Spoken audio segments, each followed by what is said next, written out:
Hi everyone, this is lecture 4.1, Patterns of Sexual Assault. So this week we're going to be talking about some really heavy stuff. We're going to be talking about rape, sexual assault, incest, etc. So there is a warning if that hits you really hard.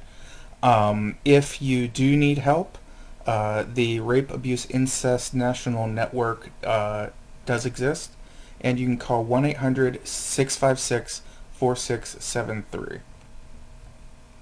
So this week we're going to talk about first some basic definitions, just so everyone knows what these words mean exactly. Then we're going to be talking about patterns in rape and consequences of rape to the victims. So before we talk about any of these things, we have to talk about consent. Consent is the free and willing participation in an act without fear or reprisal. And within this context, we are talking about consent in engaging in sexual activity with other people. Sexual assault, then, is defined as any physical contact of a sexual nature that is not consensual. And sexual assault is a very, very, very broad term. So sexual assault can include rape, but it can also include unwanted touching, particularly of private areas such as breasts or buttocks or something like that, right? Any, and that's the stressor, any physical contact that is not wanted can be defined as sexual assault. And you should understand that the legal definition of assault is that same thing. If someone does something to your person that you don't like, that you don't agree to, that can be classified as assault. You can be charged with assault for poking someone in the chest in a particularly aggressive way. You can be charged with assault of a police officer if you would hypothetically spit on them or something. That's assault of a police officer, right? So it's not outrageous to classify like someone patting you on the butt and you don't like that as sexual assault. That is how the law defines it. Rape then is obviously a more severe act of sexual assault. Rape is including but not limited to sexual intercourse, right? So you can be raped via oral sex. You can be raped in any number of ways that are sexual acts, but not necessarily penis entering vagina intercourse.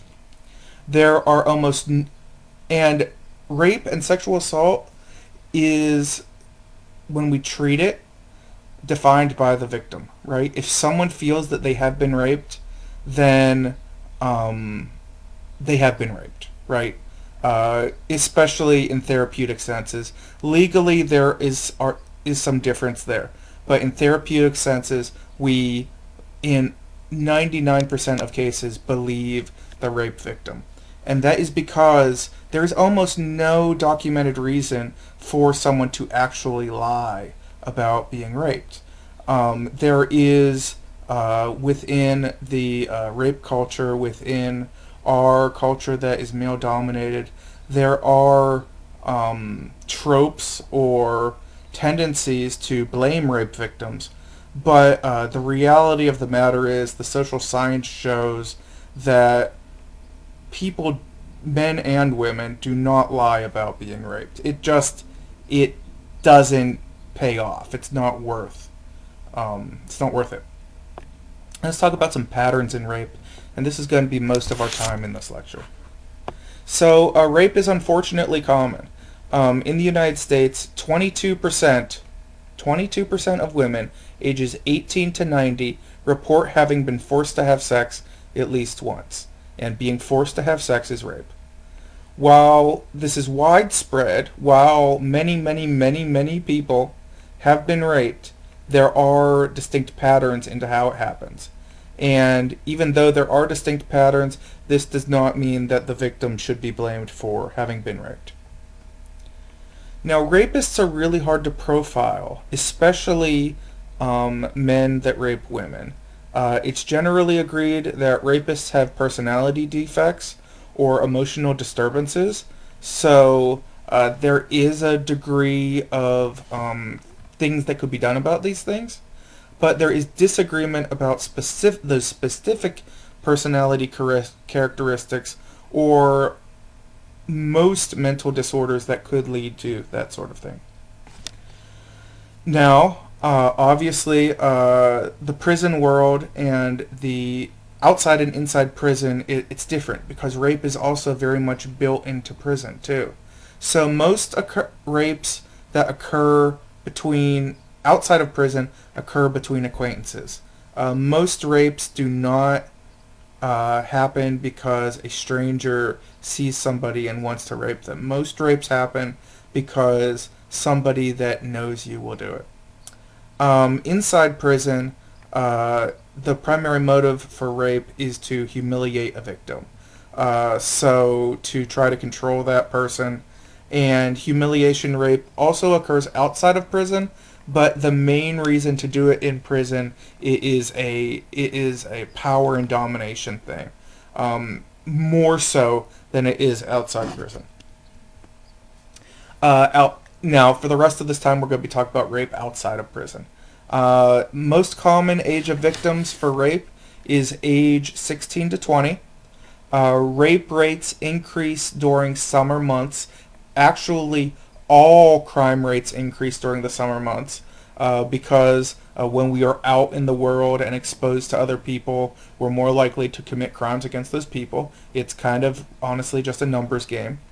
Rape most often occurs on weekends, and usually rape involves drinking on the part of the offender, right? It's not because the person that was raped was drinking, it's because the person that does the raping is drinking and intoxicated. Rape involves as many as 50% of all college students. This is especially troubling as many colleges do not take proper steps to punish people of rape. Now, this has dramatically improved in recent years. Colleges do take rape more seriously than they once did, but there still are ways that it could be dramatically improved. Most often, rapes are not reported to the police. Thus, the exact numbers, some of these numbers might be modified. They might be best guesses. They might not necessarily match what arrest records say. And part of that is because there's a social stigma on being raped, right? There's a social stigma of blaming the victim or that somehow the victim had it coming, they're absolutely false. But most rapes that happen aren't reported. In terms of race, the majority of rapes involving whites are whites raping whites. The majority of black rapists choose white victims. This is, again, another numbers game. It's important to remember that in the United States, over 60% of the people in the United States are white. Only 12% of the population is black. So, thus, it's not really absurd to think that a smaller group just, having interaction with the largest group. But these are interesting things to notice. Individual rapists, most rapists do some planning before they attack, and they choose females who are vulnerable to attack. Either those women are socially isolated, or they are intoxicated. They're somehow otherwise invulnerable. They're afraid, and they submit because they're afraid. Rapes are typically committed by acquaintances, as I mentioned, and they often take place in the residence of either the victim or the offender. Like I said, this isn't something that strangers do. This is something that people do to people they know, which honestly is more horrible to think about. Well, it really depends. Individual rapists more about that. Assailants are more likely to use verbal or psychological coercion. So we think of rape as a violent act, and it is a violent act, but to actually start the sex act, usually it is a verbal or psychological coercion. And force may occur at the very last minute, but force usually doesn't have much to do with a rape outside of prison. Premeditation of sex may lead to rape when victims do not comply to sex, and this is most typical in date rape, right? So if a guy anticipates that he will be having sex and he knows in his brain he will be having sex, this could cause somebody that is not well adjusted or has some other propensity to rape, right? That's one factor to go into it. It's always important to make sure the person that you want to have a sexual encounter with is also into it, right? And that is the difference. It is consent. Okay, group rapists. Rape is defined as sexual assault performed by more than one person. Group rape is luckily far less common. And this is yet another disturbing sociology fact. Group rapists are typically ages 10 to 19, and they come from lower class family structures. Group rape most frequently happens as a result of gang activity. Sometimes it's part of an initiation, sometimes not. But it's about like group pack mentality, almost hunting mentality. Um, yeah, but it's most common among teenagers, which is a whole different disturbing ball of wax. Now let's talk about some consequences of rape. Consequences of rape continue after the act and long after the act. Survivors suffer after it's over, and police insensitivity and court bias continue to be issues for rape victims. Um, it's not all Law and Order SVU, right? It's not all sensitive police dealing with it. A lot of times, women are blamed even by police for what happened to them. Most victims go through two phases of disorganization. So the first one is extreme fear, shock, humiliation, self-blame, and anxiety, and that will fill the victim for a day or a short period after the rape happened.